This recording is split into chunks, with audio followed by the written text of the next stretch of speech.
Na carta de Paulo aos Filipenses, no capítulo 1, do versículo 12 ao 18. Filipenses, capítulo 1, do versículo 12 ao 18. Diz assim a palavra do Senhor. Quero ainda, irmãos, cientificá-vos de que as coisas que me aconteceram têm antes contribuído para o progresso do Evangelho, de maneira que as minhas cadeias em Cristo se tornaram conhecidas de toda a guarda pretoriana e de todos os demais. E a maioria dos irmãos, estimulados no Senhor por minhas algemas, ousam falar com mais desassombro a palavra de Deus. Alguns, efetivamente, proclamam a Cristo por inveja e porfia. Outros, porém, o fazem de boa vontade. Estes, por amor, sabendo que eu estou incumbido da defesa do Evangelho. Aqueles, contudo, pregam a Cristo por discórdia insinceramente, julgando suscitar tribulação às minhas cadeias. Todavia, que importa? Uma vez que Cristo, de qualquer modo, está sendo pregado, quer por pretexto, quer por verdade, também com isto me regozijo, sim, sempre me regozijarei. Que Deus aplique a sua palavra em nossos corações. Esse é um texto bem conhecido de todos nós, da igreja cristã evangélica aqui no Brasil. É um texto escrito pelo apóstolo Paulo na sua primeira prisão em Roma. Ele está escrevendo para uma igreja, a igreja de Filipos. É uma carta de muitas instruções, de muito ensino. Ele continua catequizando, discipulando uma igreja do seu coração. Essa carta é uma carta do coração do apóstolo Paulo, onde ele está extremamente agradecido pela lembrança da igreja com o seu encarceramento, com a sua prisão. A igreja escolhe Epafrodito como um mensageiro para levar os donativos até onde Paulo estava. Mas essa carta também nos ensina a importância de missões, a importância de nós compartilharmos, dividirmos o tesouro que nós recebemos com aqueles que ainda não têm esse tesouro. Paulo está preso, mas certamente a sua boca, a sua mente estão livres para proclamar o Evangelho aqui no Império Romano. Ali tem um homem de Deus, alguém que pulsa o coração por missões, que ama Cristo, é um cristão extremamente cristocêntrico. E em cada oportunidade, este homem de Deus chamado Paulo, ele proclama o Evangelho sem medo, com intrepidez, porque ele quer fazer conhecido a pessoa de Cristo. Isso é importante para nós. Devemos entender que em cada situação, em cada lugar desse planeta que Deus nos colocou, Ele nos colocou para que as pessoas saibam a respeito do reino de Deus. O reino que nós abraçamos, o Cristo que nós obedecemos, é o maior tesouro que nós temos nesse planeta. Paulo tinha convicção disso. Ele disse: eu sei em quem tenho crido. Estou bem certo que Ele é poderoso para guardar o meu depósito até aquele dia. Então o apóstolo Paulo, ele tinha convicção da sua fé, do seu credo e da sua missão. Você tem. Talvez Deus não chamou você para o campo de missões, assim como eu, minha família e tantos outros, mas certamente Ele chamou você para ser um instrumento usado, mesmo que seja um instrumento desafinado, mas um instrumento usado por Ele na proclamação do Evangelho da Graça. Esse livro, que é o poder de Deus, palavra do Senhor, que tem o poder para transformar vidas, modificar corações. É isso que nós fazemos aqui no Rio Grande do Sul, nos lares, no único hospital da cidade, corpo a corpo. Nós convidamos as pessoas para se fazerem presente, ou pelo menos aceitarem um estudo bíblico na sua casa. O apóstolo Paulo, versículo 13 ao 18, ele olha para o presente com muita alegria. A gente sabe que regozijo, alegria, gozo são palavras fortes, usadas mais do que uma vez nesses 4 capítulos. Paulo está preso, mas ele não fala de tristeza, de abandonar a fé, renunciar ao evangelho de forma nenhuma. Paulo só tem uma direção: encontrar-se com seu Senhor nos céus.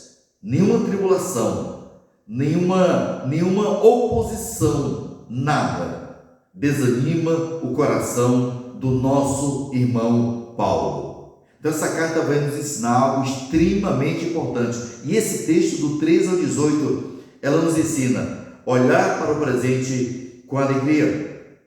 2 coisas importantes a nível de introdução que nós aprendemos aqui é que Paulo, ele viu a sua prisão como a abertura de novas fontes de evangelização, diz o versículo 13. Esse momento é um momento de lamúria, de ser queixoso, de reclamar. Paulo estava pensando aqui no salário. Ele recebeu os donativos de Epafrodito com alegria, mas o projeto dele era exatamente levar o evangelho até as pessoas em Roma. Esse era o objetivo. Deus havia incumbido Paulo dessa missão. Mas no versículo 13 diz que ele aprendeu a aproveitar cada uma das oportunidades que Deus deu para ele. É assim a nós outros também. Em cada lugar que você está, se você vai na farmácia, ao banco, na fila do médico, não sei, compartilhe. Leve pelo menos um folheto que traz a mensagem cristalina de Cristo para as pessoas. Hoje eu sou salvo, hoje eu sou um pastor missionário, porque um dia alguém compartilhou comigo, há 40 anos atrás, praticamente quase 40 anos, um folheto, e nesse folheto continha a mensagem das boas novas. Deus usou aquele folheto, usou aquela senhora, a Isonete Caldas, compartilhou a palavra comigo, e eu entendi o evangelho, e eu abri o meu coração para Cristo. Ele não é apenas o meu Salvador, Ele é o meu Kyrion, Ele é meu dono, e Ele também o meu Senhor. Façamos da nossa vida esse objetivo na nossa vida. Versículo 13 diz assim, no capítulo 1 de Filipenses, Paulo diz assim, escrevendo à igreja de Filipos, ele diz: de maneira que as minhas cadeias, a sua prisão, o seu encarceramento, a sua masmorra, diz, as suas cadeias em Cristo, ele estava ali, não porque era um prisioneiro político, um malfeitor, um rebelde, alguém submisso, não. Ele estava ali como prisioneiro, não de Nero, repito. Ele era prisioneiro de quem? De Cristo Jesus.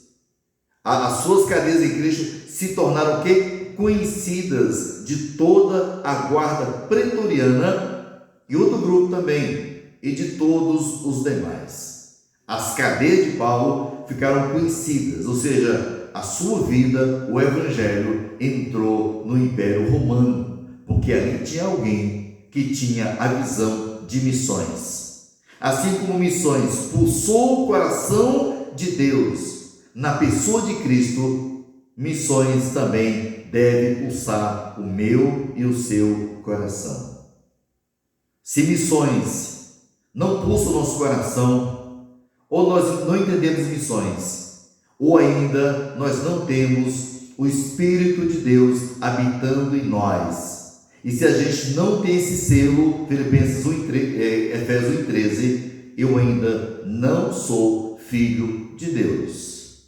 Todo cristão, por mais simples que ele seja, por mais conhecimento teológico pequeno que ele tenha, ele precisa pulsar pelas almas perdidas. É assim que um cristão deve fazer.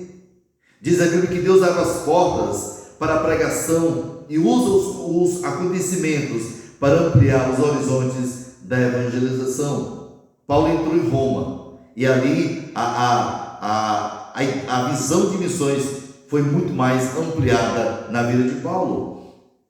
A quem Paulo alcançou por causa de suas cadeias? Talvez você não esteja preso, você está livre, você é um engenheiro, você é um funcionário público, você é um trabalhador autônomo, eu não sei qual é a sua profissão.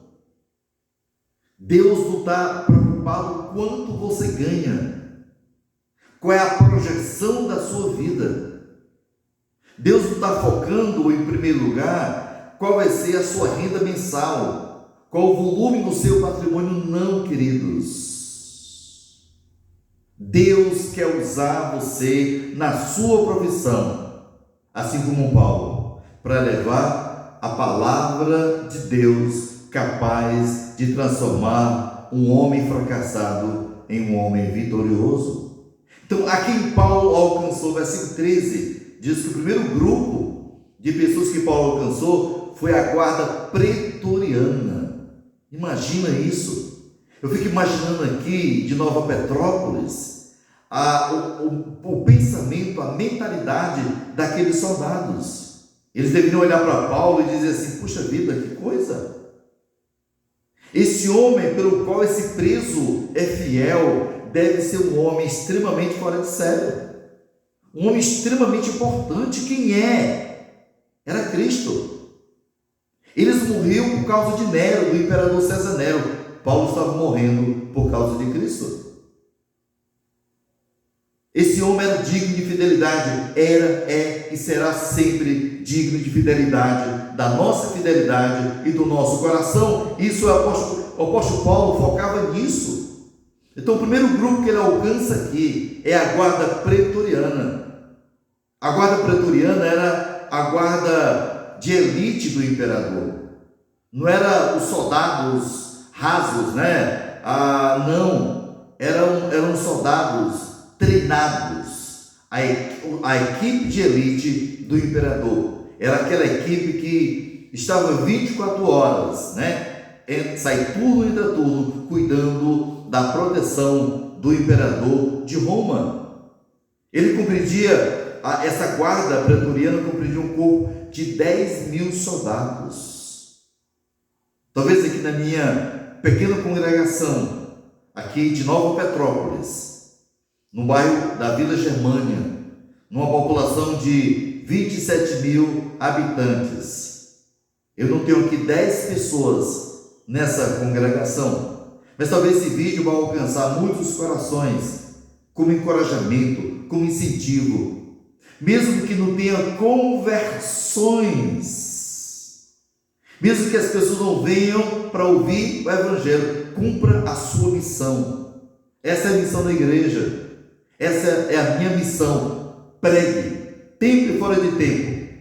Seja oportuno e não seja oportuno. Crie oportunidades, mas pregue. Na semana passada, alguém foi na nossa casa. Aí eu mudei de provedor de internet, né? E alguém foi fazer a instalação da nossa internet. O nome dele é Pablo. E eu tive o privilégio de conversar com esse homem e dar para ele uma Bíblia de presente. Deus disse: esse homem precisa ganhar uma Bíblia. E nós ganhamos Bíblia nova, né? Ainda no plástico. Eu presenteei esse homem com uma Bíblia. Funciona assim, é a palavra está sendo proclamada. E eu ofereci a ele e a sua família um estudo bíblico familiar. Nós chamamos aqui de pequeno grupo bíblico familiar nas casas, onde nós ministramos a palavra de Deus aos lares. São oportunidade que Deus tem dado para nós. Então Paulo tinha ao seu dispor 24 horas uma guarda, né, do imperador de 10.000 soldados. De noite, Durante 2 anos, Paulo era preso a um soldado dessa guarda por uma algema. Estava lá um soldado algemado junto com Paulo. E esse cara ouvia, certamente sim, ouvia a palavra, ouvia a mensagem. No capítulo 4, quando ele termina a carta, ele manda saudações para a igreja. E ele manda que os crentes, os irmãos da casa de César, saúdem a igreja também. Pessoas que se converteram, que entenderam a palavra. Cada soldado cumpriu um turno de 6 horas. Muitos desses soldados foram alcançados pelo Evangelho. No capítulo 4, versículo 22, diz assim, a carta de Paulo aos Filipenses. Ele diz assim, todos os santos os saúdam, especialmente os da casa de César. Não era da família de César, eram irmãos em Cristo que haviam ouvido o Evangelho, palavra de Deus. Por favor, entenda isso, era a palavra de Deus. Paulo estava assim inspirado pelo Espírito Santo de Deus, e eles ouviram a palavra. Essa palavra, ela não volta vazia. Essa palavra, ela mexe, ela incomoda o coração. Ela transforma vidas arrasadas em vidas cheias de esperança. Esse é o poder do Evangelho, queridos. Não é o sistema eclesiástico que vai mudar as pessoas, é a palavra de Deus. Diz versículo 22, isso.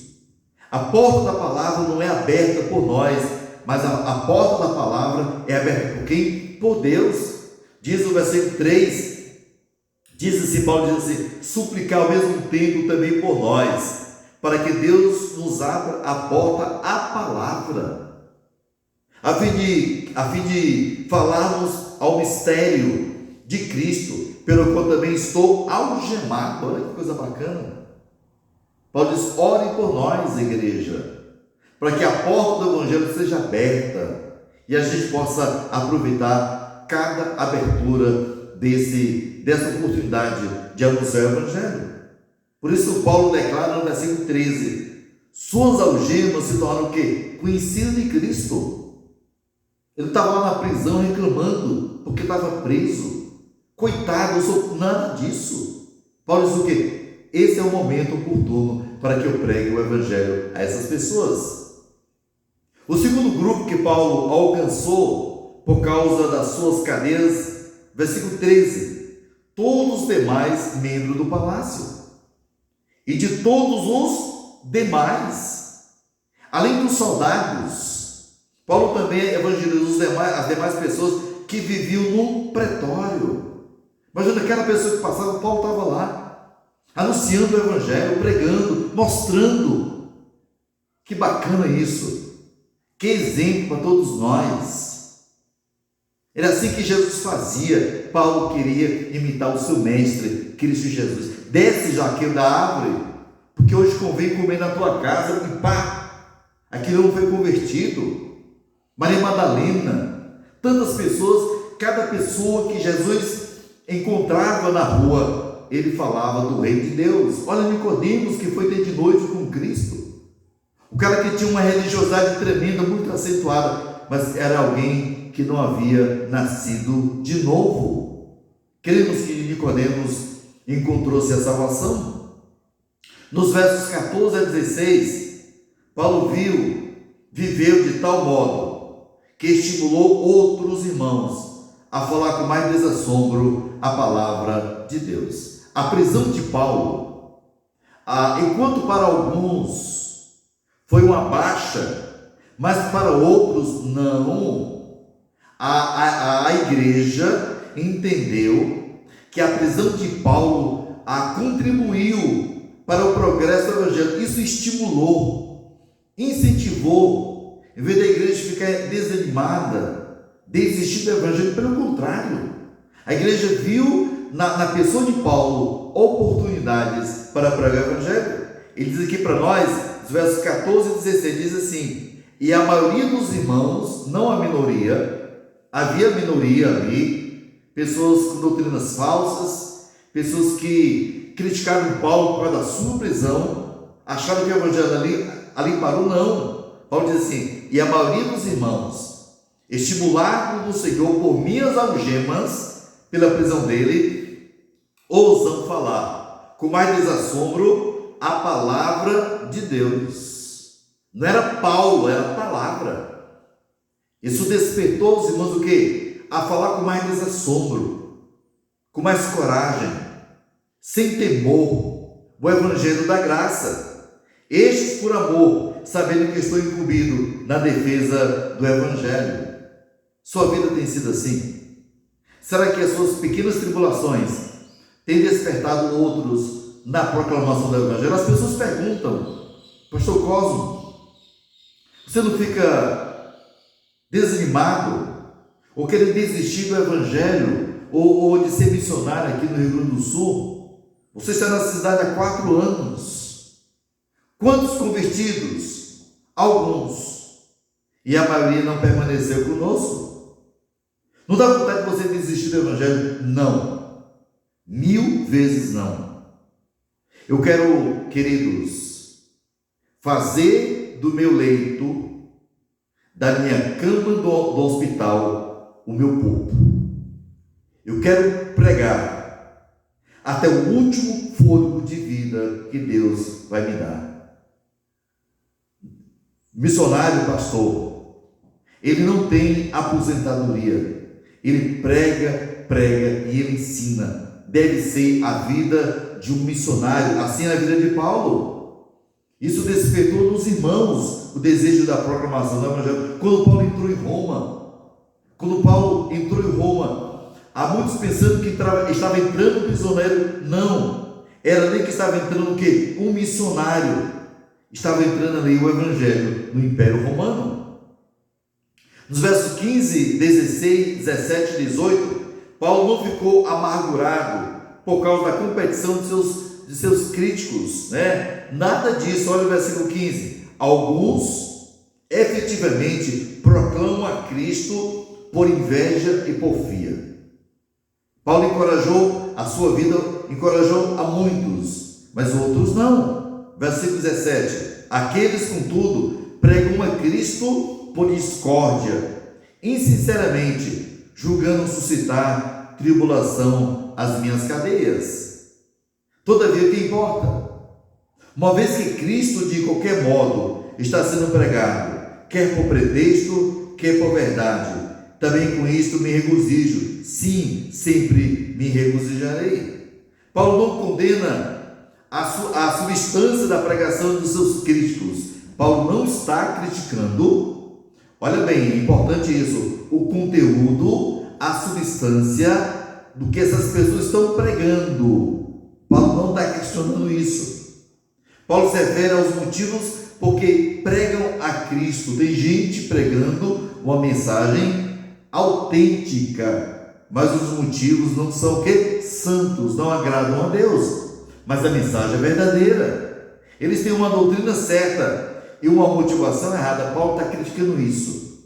Paulo não está criticando o conteúdo da mensagem deles, mas a motivação, a razão por que eles estão pregando. Há coisas aqui que precisam ser destacadas nesse texto, porque às vezes nós criticamos as pessoas que pregam o evangelho verdadeiro. Não. Paulo não está criticando isso e nós também não devemos criticar. Às vezes a motivação é errada, mas a doutrina é certa. Alguns crentes, versículo 15, pregam o evangelho com a motivação errada. Uns pregam por amor ao evangelho, outros por amor a si mesmos, para se dar bem, por causa do salário, por causa do conforto que tem no pastorado ou em missões. Tem muitos que estão pregando o evangelho, implantando igreja, porque não tem emprego, porque não tem sustento. O evangelho é certo, está pregando o evangelho certo, mas com a motivação errada. É exatamente o que Paulo está falando a respeito dos seus críticos. Diz aqui Paulo, ele diz primeiramente, ele fala que essas pessoas tinham inveja de Paulo. A palavra inveja aqui, no grego, significa ciúmes. Eles tinham ciúmes de Paulo. Paulo estava preso e pregava, eles estavam livres e tinham ciúme de Paulo. A segunda coisa que eles tinham aqui contra Paulo, ele era porfia, significa contendas. Interessante que essas pessoas, elas pregavam a doutrina sã, correta, mas para criar o quê? Contendas no seio da igreja de Filipos. Em 1 Coríntios 3:3 diz assim a palavra do Senhor. Paulo usou essa mesma palavra aqui. Porquanto, havendo entre vós ciúmes, a mesma palavra grega, e contendas, não é assim que sois carnais e andais segundo o homem? Paulo que não está condenando a doutrina dos coríntios, que era uma igreja extremamente carnal. Paulo também não está criticando a doutrina dos seus críticos, mas, repita, a motivação pelo qual eles estão fazendo isso. Terceira coisa que Paulo destaca esse grupo da igreja de Filipos é discórdia, significa disputa, ambição, egoísmo, o egoísta. Essas pessoas estavam ali para criar contendas.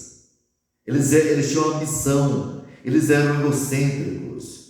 Eles estavam pregando a doutrina certa, mas a motivação estava errada. Então a gente precisa pregar tanto a doutrina certa, mas também a motivação correta, assim como Paulo pregava. Eles pregavam para aumentar o quê? A sua própria influência e prestígio. Existe muita gente assim. Eu perguntei há pouco tempo a alguém: por que você está fazendo, por que você está sendo graduado em teologia? Por que você faz mestrado? E a gente entende que não há uma motivação correta. Não é para ensinar melhor o evangelho, doutrinar mais as pessoas, ser um instrumento de bênção nas mãos do Senhor. Não, é porque eu quero um título. Eu quero ser reconhecido como um doutor da teologia. Pastor, eu quero ter que... Nós somos parecidos com a Torre de Babel, que o nosso nome se torne célebre, se torne o que? Importante. Que coisa triste, que coisa imoral. Eu estou querendo ser reconhecido? Não. Queridos, precisamos ser reconhecidos por Deus. Tem tanta gente que entende teologia, mas que ainda não nasceu de novo. Então, igual a Judas Iscariotes, tão perto de Cristo, mas longe do céu. Por que Deus me deu uma faculdade de teologia, um mestrado, um doutorado? Por que eu estou escrevendo um livro? Se Deus quiser, nosso livro vai sair, A Bíblia e o Suicídio, né? A Bíblia e o Suicídio. Quem sabe esse livro possa ser um divisor de águas na vida de muitas pessoas e de muitas igrejas. Mas as pessoas estão querendo um título por causa da ambição, da disputa. Quem sabe mais teologia? Eu sei mais do que você. Eu entendo mais sobre pregação expositiva. Isso é patético, isso é triste. A terceira coisa é discórdia. A quarta coisa que essas pessoas tinham é a falta de sinceridade. Aqui a ideia no grego é impuramente, insinceramente. Aquelas pessoas faziam a coisa mais sublime, a coisa mais nobre que tem no planeta é a pregação do Evangelho. Aquelas pessoas faziam isso, pregavam o Evangelho com as intenções obscuras. Se você é pastor, missionário, por que você está no campo? Por que você prega? Para ser reconhecido? Por causa do salário? Seria muito mais salutar você conseguir um emprego. Talvez você vai ser uma bênção muito maior do que apenas estar no ministério por causa de uma posição, do dinheiro, do sustento.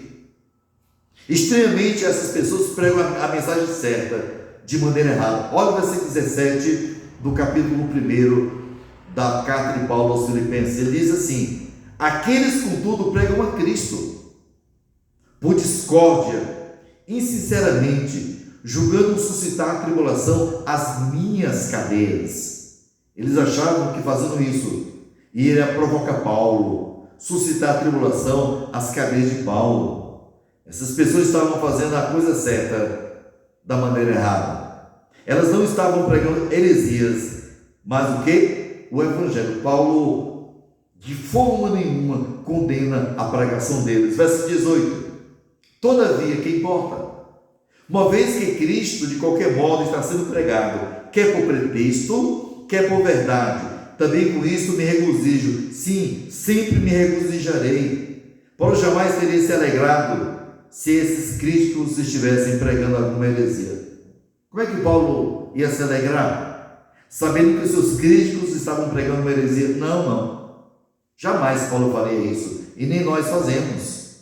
Como a igreja dos Mormons, os Testemunhos de Jeová, R.R. Soares, na Internacional da Graça de Deus, a Igreja Mundial do Poder de Deus, a Igreja do Bispo Macedo Universal e tantas outras que pregam uma doutrina errada, que é a doutrina da prosperidade. Cuidado com isso.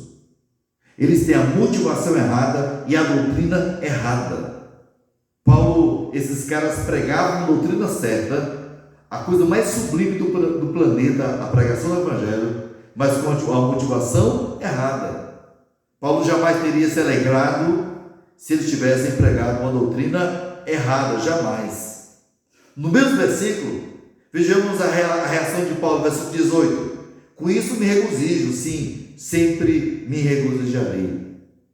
Havia um regozijo no coração de Paulo, porque ele sabia que a mensagem do Evangelho estava sendo proclamada aqui. Sua única preocupação é a pregação de Cristo. Está sendo pregado? Amém. Está sendo proclamado? Amém. A doutrina está sendo divulgada? Amém. Paulo não se importava se alguns eram a favor dele e outros contra. Para ele o mais importante era a pregação do Evangelho. Vamos pensar nisso. O que Deus nos ensina aqui é que a gente deve se alegrar com o que Deus nos chamou para fazer. Nós fomos incumbidos para falar do nosso Mestre, Cristo Jesus. Paulo sabia em quem tinha crido, nós também. Nós somos o Evangelho que salva, que transforma. Nós somos a única maneira de tirar as pessoas do paganismo romano, da doutrina errada, é através da pregação do Evangelho. Esse livro, Bíblia Sagrada, ela tem o poder de transformar vidas. Fale em tempo ou fora de tempo. Pregue para o seu vizinho, para o seu colega de faculdade, seu colega de trabalho. Diga para eles que o Evangelho de Jesus Cristo é o poder de Deus para transformar vidas e corações. Nós somos salvos porque um dia nós ouvimos a mensagem do Evangelho.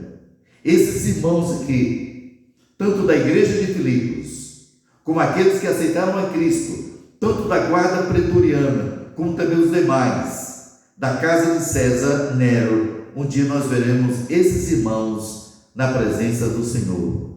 Certamente eles estarão conosco lá no tribunal de Cristo, porque todos que se convertem nessa presente dispensação, a dispensação da graça, todos serão ressuscitados na primeira fase da segunda vinda de Cristo. Subiremos, os vivos transformados, mortos ressuscitados e transformados, e juntos encontraremos com Cristo nos ares e vamos para os céus, para o tribunal de Cristo, onde esses irmãos também estarão ali, e também para as bodas do Cordeiro, que é o casamento de Cristo com a igreja. São promessas maravilhosas para todos nós, que me sustenta na minha caminhada cristã, é confiar nessas promessas que o Senhor dá para todos nós, que porque a gente possa seguir as passadas do nosso irmão Paulo. Mesmo preso, ele pregava, ele não se calava, ele falava do Evangelho. Tem uma história bem interessante, que havia um senhor, membro de uma igreja. Esse senhor era um senhor bem evangelista. Em cada lugar que ele passava, ele entregava um folheto. Ele compartilhava com todos a palavra do Senhor. Um dia o seu filho, que era mais ou menos um crente Raimundo, né? Um pé na igreja e outro no mundo, o convidou para participar da inauguração de um grande empreendimento. O filho dele era engenheiro civil, ele convidou o pai foi. Sim, meu filho, eu aceito o seu convite. E ele foi e levou a sua Bíblia, levou a palavra de Deus com ele. Quando ele chega na festa, ele percebeu que havia muita gente importante, engenheiros, doutores, médicos, gente da sociedade, gente da alta. Enquanto o filho apresentava o projeto aos clientes, os futuros proprietários desse empreendimento, o pai começou a entregar folhetos, porções bíblicas, começou a anunciar a palavra de Deus. E o filho observou aquilo e chamou o pai: pai, aqui não, pai. Pai, tem muita gente importante, isso não vai pegar bem. Quanto mais o filho falava, mais o pai pregava para aquelas pessoas. Porque o pai entendeu que aquela gente precisava ouvir das boas novas. Havia corações vazios ali, pessoas com os bolsos cheios de dinheiro, carros novos, bonitos, mas um vazio na alma daquela gente. Terminou o empreendimento, a inauguração. Tempo depois, aquele senhor crente evangelista faleceu. E aquele engenheiro, filho do homem que faleceu, mandou um comunicado para os seus colegas engenheiros que o pai dele havia morrido. E um dos engenheiros, um homem muito importante que estava na festa, resolveu ir a homenagear aquele homem que havia morrido, um cristão que havia evangelizado ele. E aquele homem engenheiro rico mandou fazer uma placa muito bonita, uma placa de mármore. E mandou escrever naquela placa de mármore uma mensagem muito bonita. E a mensagem dizia o seguinte: o homem que se preocupou com a minha alma. O homem que se preocupou com a minha alma. Aquele homem crente, já idoso, durante aquele coquetel, aquela inauguração, havia se preocupado com as almas daquelas pessoas. E aquele homem muito grato mandou fazer essa placa. E na hora que o caixão estava descendo para ser sepultado, ele pediu que essa placa fosse colocada sobre o caixão, com a seguinte mensagem, o homem que se preocupou com a minha alma. Você tem se preocupado com as almas das pessoas? Como é que fica seu coração? Paulo estava em Roma, mas a sua alma ficou inquieta de ver tanta gente caminhando para o inferno. Ele abriu a boca e abriu. E ele pregou. Eu tenho certeza absoluta disso. Meu querido irmão, minha querida irmã, não se cale, pregue. Fale. Abra a boca. Proclame. Deixe Deus falar para as pessoas através da sua vida. Nós somos o quinto evangelho. As pessoas vão ver a nossa vida, vão ler a nossa vida, a minha e a sua. Pregue essa palavra. É o poder de Deus para salvar todo aquele que crê no Evangelho. Que Deus nos abençoe e possa aplicar essas verdades e esse desafio em nossos corações, em nome do Senhor Jesus. Pai, diante da Tua palavra proclamada nesse dia, Pai, que o Senhor venha falar a cada um de nós. O Senhor venha nos despertar para que a gente possa, ó Deus, proclamar o Teu reino. O Teu reino é o único reino que permanece para sempre. Os outros reinos passaram e os que existem hoje também vão passar. Mas o reino de Cristo permanece para sempre. Continua nos abençoando, Senhor, na proclamação do Evangelho. Sabemos que essa palavra não voltará vazia, mas ela vai prosperar para aquilo que o Senhor a designar, para a salvação ou para a condenação. Essa é minha oração, em um nome precioso do Senhor Jesus. Amém e amém. Que Deus abençoe a todos, em nome de Jesus. Amém.